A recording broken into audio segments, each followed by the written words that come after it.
Hello, everybody. Dr. Rick Wallace. For those of you who caught the first live stream, I told you I would be back, and I am back. And I am not going to take long, but I am about to go into a place that I don't go into a lot, not because I'm ashamed of it, not because um,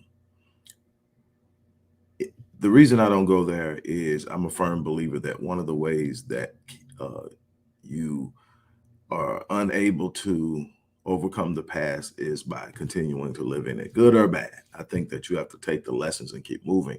But sometimes your past is a testimony to people who are going through things that you've been through. And so, what I decided to do is read from a very transparent part of the book. I told you we're going to be doing readings from a number of different books that I've written. This is book number 20. So, take in mind, it was written a while ago. So, some of the stuff is going to be dated and the numbers will have changed because I've done some more things since then. But this is a very transparent part of the book. I'm going to didact some of it because I want you to actually get the book because it's so much more there. But I'm going to give you enough of it so you can really look into my life and see some things. And I'm going to be reading from chapter 20, The Cost of Greatness. But the subcategory I'm going to touch on is what I personally know about success is a part of this. And it's the last section of this particular chapter. And it says what I personally know about success. I'm going to share some things with you, then I'm going to close out.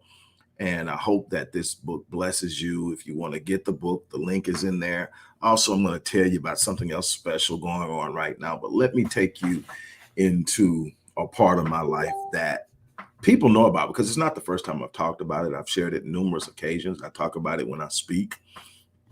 And I talk about it in very small increments when I normally speak doing videos. I let you know I went through something in 2010, 2012, up in that area was the worst time of my life. But let me give you a little bit more detailed idea of what took place and why I am who I am today and why I'm as good as I am in what I do today. What I personally know about success. People who do not know me tend to look at the outward appearance and make assumptions. I'm normally extremely casual. I have a number of tattoos, which ultimately leads them to ask me what qualifies me to speak on success. My response is, you mean in addition to the fact that I have successfully launched and operated 44 companies, that's 47 now, over the last 30 years, published 20 books, it's 24, and working on 25 now. After being told I would never get the first book published, obtained 2 doctorate degrees, service clients on an international level, and more. Normally, people who prejudge me will quickly genuflect their assessment after a few minutes of dialogue. However, it is not my personal accomplishment that are important here. It's my story. I was an extremely precocious child, learning to read at the age of 3. And if my grandmother, if my great grandmother, who was also my adopted mother and so much more, was alive, she would add quite loquacious. I literally started my public speaking career at the age of 3.5 years old. My grandmother had taught me the story of the creation from the Bible. And once I learned it, she taught me how to recite it. And then she took me from church to church in the greater Houston area and beyond. And I became known as the little boy who does the creation story. Her teaching me the creation from the first 3 chapters of the Bible was also how I learned to read. So my first encounter with reading was through word recognition. Phonics came later. I would read anything I got my hands on, including the writing on household products, signs, and more. At the age of 5, my grandmother bought me the entire Encyclopedia Britannica from an encyclopedia salesman who stopped by the house and by the time I was 10, I had read the entire set. See, I grew up at a time, I grew up at a time when everybody came by the house, the encyclopedia salesman, the vacuum cleaner salesman, the cleaning guy, the linen guy, every insurance salesman. Everybody came by the house to do business with you. Now we are annoyed as hell if somebody knocks on our door, but everybody came by. The encyclopedia salesman came by. My grandmother saw me light up when I saw what he was selling, and she made the sacrifices she did so many times to invest in me. And I'm grateful. Now, what I'm about to experience here is one of the reasons I don't do this, because I still get emotional about this. My life is what it is because of people who cared. And those who know me know I lost my dad, my great grandfather in 1992. That just shook my world. I'm still recovering from that. 30 years later, I lost my great grandmother in 2010 during the time I was going through all of this. So y'all bear with me. So moving on to my adult life, I grew up in the inner city community in Houston called Clinton Park, affectionately known as Killer Park. I was a young black male who never even met his father and had no relationship of parental or maternal reality with his mother. The statistics reveal that there was a good chance that I would not live to see my 18th birthday, but I was determined to make it out. And I not only came out of the hood, I came out on fire. I was driven to succeed thanks to my grandmother and a handful of teachers throughout my school years that groomed me for success.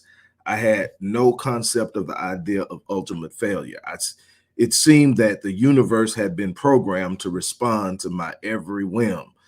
But by the time I was 30, I had opened numerous businesses, competed as a professional athlete, started a family, and more. Then life happened. My success had exposed me to a world that I was ill prepared to operate in. It took a while, but the core values that had been instilled in me were being eroded by the influence of the world I was operating in. I was beginning to buy into many fallacious concepts. Win at all costs. It's a dog-eat-dog world. Get them before they get you. The lines became blurred and I became more self-consumed. And then the bottom completely fell out. One of my major clients balked on an agreement with me, and my response not only robbed me of my fortune, but cost me much more. Fortunately, that's not the end of the story. While I was going through the things that I went through during this time, and there's a lot, like I said, you'll get it all in the book, but the one thing that woke me up and kept me going was something my grandfather taught me when I was 17 years old. It was one of many conversations we had about success. And if you've listened to me, you've heard me mention it, but I'm going to read it here. He said, son, in life, you're going to find yourself in one of three places. You will either be going into a storm, in a storm, or coming out of a storm. Your first inclination will be to find someone to blame for your storm. Don't waste your time on such a frivolous pursuit, because 9 times out of 10, that person is you. Instead of looking for someone to blame, focus on your number one responsibility. When you find yourself in a storm, your number one responsibility as a man is to ensure that you come out of that storm a better man than when you went in. Son, allow the storm to develop you. From that moment moving forward, it stopped being about me. It became a quest to build a legacy that I could leave behind that said I was here and I made a difference. At this point, I prayed to the divine creator of the universe. No, I did not pray for mystical deliverance from my situation. I did not beg or plead to be dealt a new hand. I understood that this moment was both the direct consequences of my actions and decisions, as well as a part of my divine destiny. Knowing this moment of difficulty was connected to my destiny reminded me I was built for this. My prayer was actually very simple. I asked the creator to simply continue to provide me with the breath of life. I promised that if I continued to wake up every morning, I would answer the bell. That was my arrangement with God. I wasn't begging, get me out of here, take me out of this, or I can't deal with this. It was simply, don't let me die while I'm in here. Wake me up and I'll answer the bell. And I knew I was built for it. I knew I had in me what it would take to come out of it. And so that's what I did. I said, I will answer the bell. I was homeless for a year. But during that time, I published 2 of my 16, well, at that time, 16 books, 2 of my, what is now 24 books, started a company working from a laptop that I had. All I had. I even spoke and served at homeless shelters while keeping my own situation a secret. In fact, the entire year, maybe 3 people knew my predicament. During that year, I met all types of setbacks and obstacles, but I wanted to succeed as much as I wanted to breathe. I had to succeed. I still had children who needed me to succeed. I still had people who needed me to live out a testimony that would provide them with the courage to stand up and face their struggles, disappointments, and delays. I can tell you from my experience that delay does not mean denial. For some, this story will be a turnoff because people don't like to hear about suffering and failures and setbacks and all of that. It comes with a stigma. Well, this story isn't for you then. I will say that the life that it went through saved me. The disappointments and the setbacks saved me. The being on my back saved me. What did it save me from? It saved me from arrogance. It saved me from being self-consumed. It saved me from a narcissistic complex. It saved me from believing everything was about me, and it introduced me to my purpose. It introduced me to something greater than myself. It introduced me to a force that has not allowed me to shut down once since. It says this story is for the person who believes that their mistakes have sentenced them to a life of failure and mediocrity. I don't care what mistakes you've made. I don't care how far you've fallen. I don't care how many bridges you burned. If you're still breathing, you're still in the fight. I'm challenging you. Don't give in. Don't quit. Look, it says, in that year of homelessness, I met the only 2 fears I had as a man face to face, being broke and being homeless. Nothing scares me now. I don't fear man, circumstances, nor failure. I was bruised by that moment, but I was not broken. I found that the darkness had surrounded me, but I was still standing.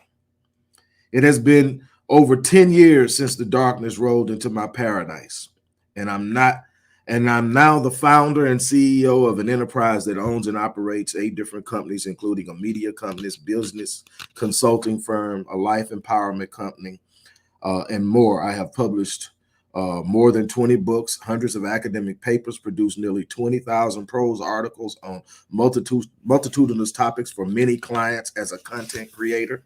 Have I recovered everything that I initially lost? No. But I am a long way from being done. Plus, I see success differently now. I judge myself more now on the impact I have on those I encounter. What I can tell you is that your past does not have to define you.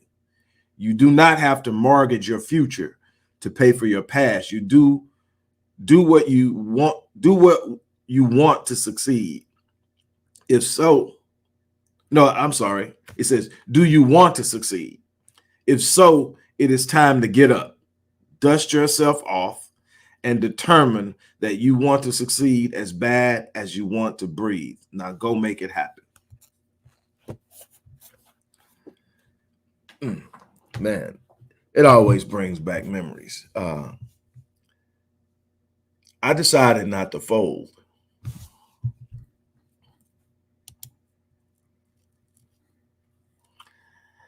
I decided to turn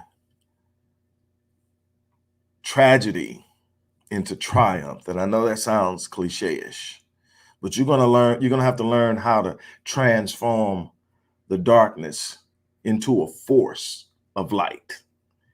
And I am so grateful that I went through that, because it not only gave me the confidence and assurance that I can take on anything in life, it prepared me to teach other people how to do it as well. It prepared me to set people on fire with a passion associated with their purpose in this world, to give them a sense of hope, to give them a sense of awareness and certainty and confidence that eludes so many, because so many are caught up in that same world that almost destroyed me.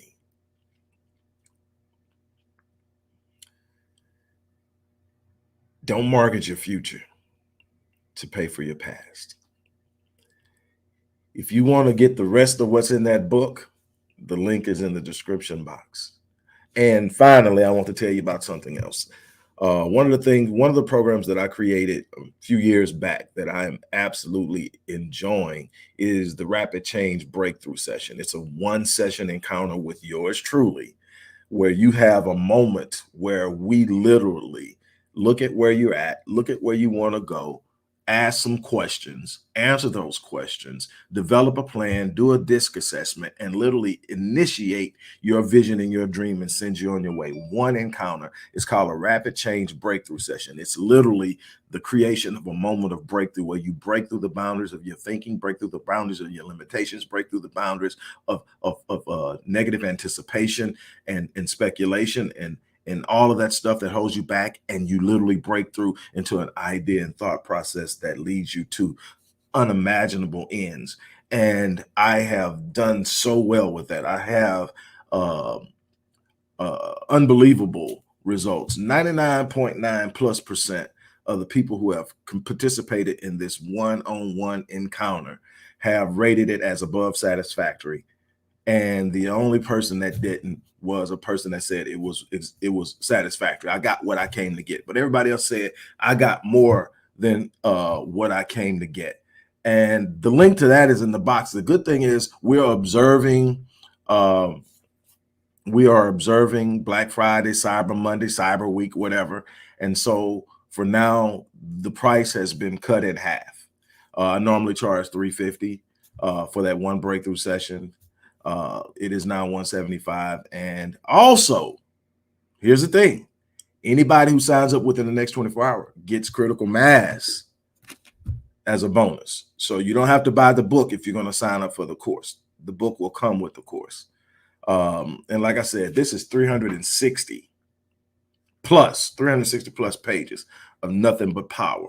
And it walks you through. This isn't about tagging, tugging on your emotion. Yes, that probably was emotional for some people who's going through some things, but I'm telling you how to get through it in this book.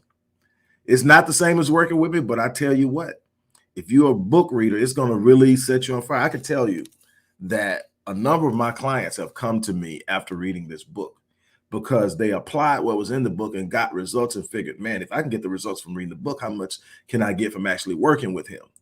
I'm going to tell you, like, the things that fulfill me now, it used to be going after things, what I drove, how much money I could get, and all this stuff like this here. I still like nice cars. I still have a fetish for watches. I don't really have the fetish for clothes I used to have. I done gave away so many clothes. It's crazy. I still love caps. But the thing I get excited about is seeing how I touch lives. And I'm going to tell you, like, when I'm sitting up and I'm working with a client, a person has literally paid me thousands of dollars to work with them. My smallest package for an ongoing process, I'm sharing this with you to make a point, is my bronze package. It's the least expensive package to actually work with me in an ongoing way. I have created Savage in 6, which is a 6-week program, but for most people, they haven't. The Savage in 6 was just created, so I don't have but maybe one person right now with that. But my bronze package is $2,540. So a person has paid me a minimum of $2,500 to work with me. And I'm sitting there and I'm working with them, and they'll say, and I read this part right here, and it said, and they will pick up my book and they're literally reading my book to me. And then it hits, you are making a difference. Because, you know, you see the sales, but do you know what you're wondering? Do they get the book and they just throw it down like many people do? Are they reading the book, or is the book really impacting? Because you don't get a lot of people that come back after they have read the book. They get the book and they write in the comments how excited they are, or they'll come back and write how quickly they got the book, but they don't write about what happened after they read the book. So to have somebody saying, I'm sitting in front of you because I read this book, that right there, there's no price you can put on that.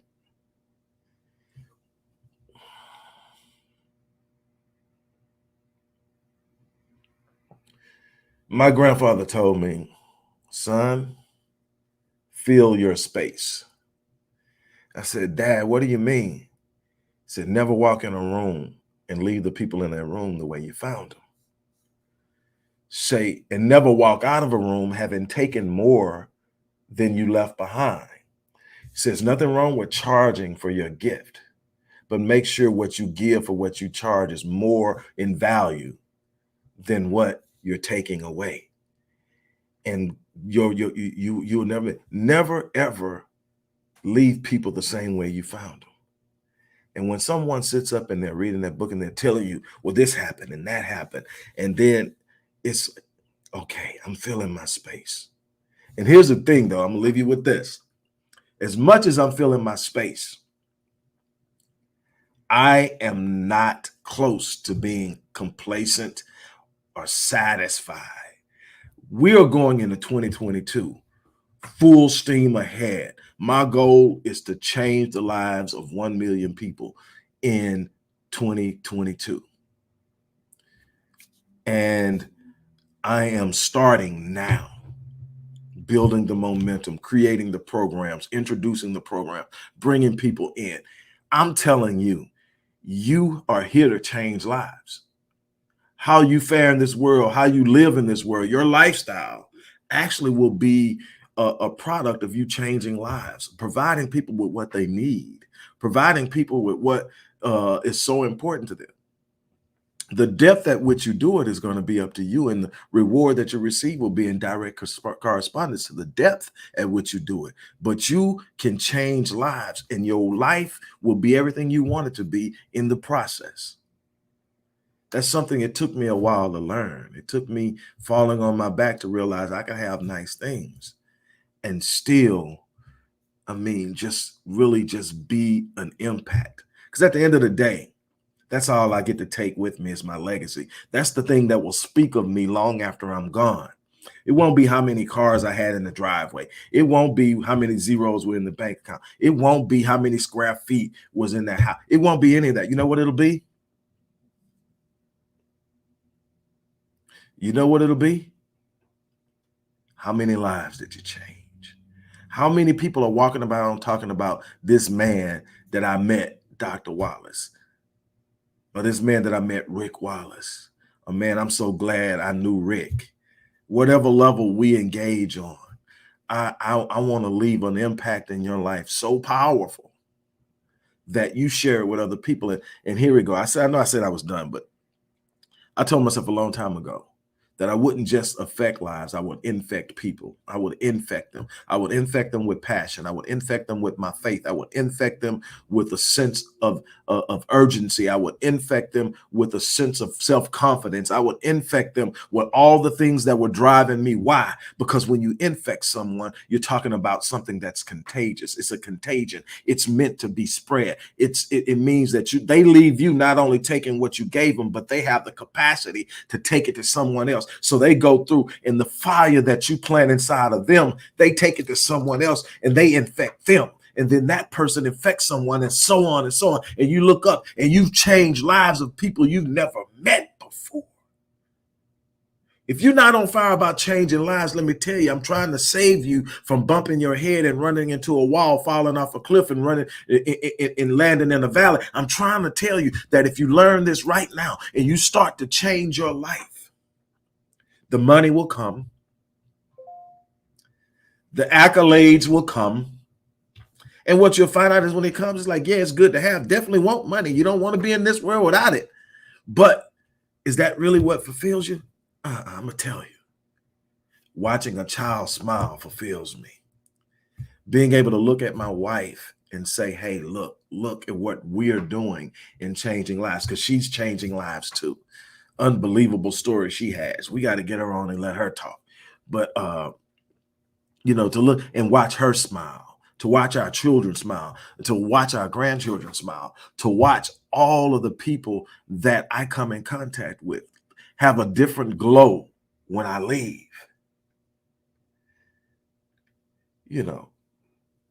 Leave your house, get out of your bed, get out of your bed with an intent to do something powerful, something lasting, something impactful.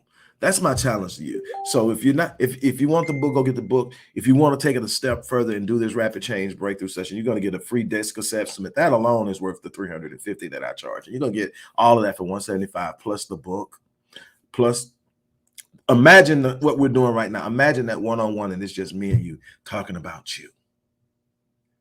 And I'm going to show you what's inside of you that you've never seen. I'm going to pull it out. And I guarantee you I can do it. That's what I do. That's what God gifted me to do. I didn't know it at first. I was using it for every damn thing except what I should have been using it for. Oh, but now, look, let's hook up. Let's talk. Let's make some things happen. On that note, I'm out of here. I hope you enjoyed the reading. I hope you enjoyed the transparency. I hope you share it. I hope you hit the like. I hope you do all the things that are going to let it impact and bless someone else too. On that note, I'm out of here.